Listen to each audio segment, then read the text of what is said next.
आमची मिटींग जाली आनी म्हाका खूब खोस भोगता सगळ्या वास्कोकारांक सांगपाक की हे फिश मार्केट हे न्यू इयर सरकाराच्या वतीन सगळे मुरगांवकारांक हे न्यू इयर गिफ्ट आसतलें 10 तारखेर म्हणजे शेनवारा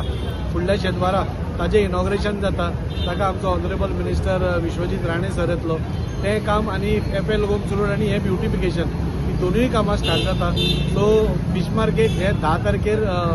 जानेवारीच्या इनॉग्रेट जाता आनी म्हाका खूब बरें दिसता की आज वास्को भितर भरपूर कामां आज एका बरोबर चालू आसा आनी त्या खातीर हांव सगळ्या लोकां कडेन मागता तुमकां एक वेगळे वास्को दिवपाचें आमचें स्वप्न आसा तें आमी पुराय करतले तुमी 50 वर्सां वास्को बरें जावचें म्हणून म्हणजे तुमी वाट पयली हे सगळें आतां चालू जाल्लें आसा तेन्ना ह्या फुडल्या काळा भितर ह्या फुडल्या पावसा पयलीं तुमकां एक बरें वास्को वेगळे वास्को दिसतले इतलें तातूंत भितर म्हाका कसलोच डावट दिसता